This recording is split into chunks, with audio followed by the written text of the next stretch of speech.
It started slowly, without warning, like a quiet storm building in the distance.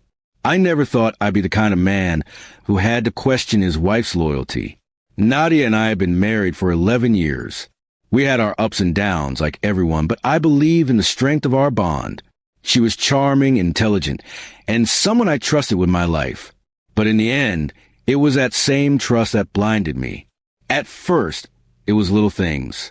Nadia suddenly started dressing differently, more elegant, more mature. She said she wanted to feel more confident, that after turning 35, she needed to find herself again. I admired her efforts, never suspecting that her transformation wasn't for her. It was for someone else. She started going out more, brunches with friends, yoga classes, late-night book club meetings. I didn't question it. I believed a relationship should be built on trust, not suspicion. But I didn't realize that I was being naive. That freedom I gave her became the very space she needed to betray me. It was a text that gave it away. Her phone lit up while she was in the shower. I wasn't trying to snoop. I was just turning off the alarm. But the message on the screen caught my eye. Last night was everything.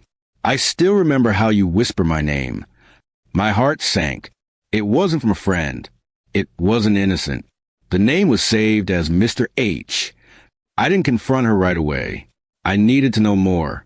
I started observing closely where she went, what she said, how she behaved. Everything started making sense. Her sudden excitement to leave the house, her distracted expressions when I spoke, her late-night texting.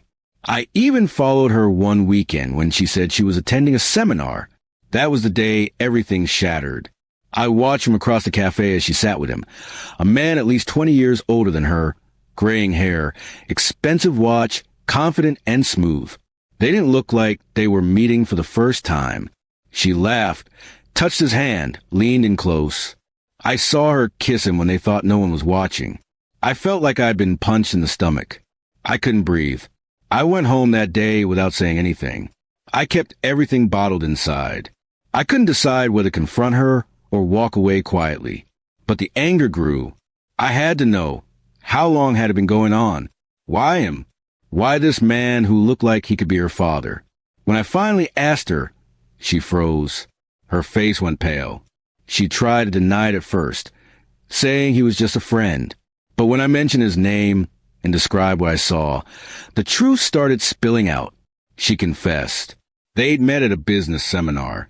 He was charming, wealthy, and gave her attention she claimed I no longer did. She said she didn't plan for it to go this far, that it started with conversations and turned into emotional comfort. Then one night, it crossed a line. She claimed she felt alive again, something she hadn't felt in years. I asked her, "And what about me?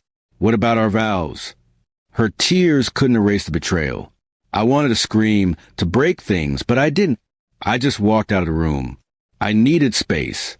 I stayed with my brother for a few days, trying to figure out what came next.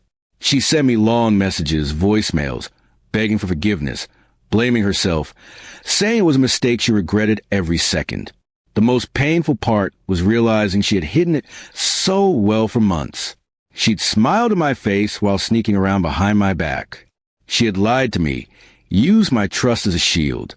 I kept asking myself, how could someone cheat so much and still sleep peacefully beside me each night? Friends and family got involved. Some told me to forgive her, to try counseling. Others told me to walk away, that cheating was a line that should never be crossed. But in the end, only I could decide. I looked at our wedding photos, the memories, the life we built. Then I looked at what she'd done. I eventually told her I needed time, maybe forever. I couldn't just pretend it didn't happen. The scar was too deep. I wasn't sure if I could ever trust her again, even if I wanted to. She had chosen someone else while claiming to love me. That truth would never stop haunting me. Even now, months later, I still wonder if I missed something, if I could have done something differently. But deep down, I know this wasn't my fault. She made a choice. She thought she wouldn't get caught. But the truth has a way of revealing itself, no matter how long it's hidden. She lost more than just a marriage. She lost my respect, my trust, and the future we once dreamed of.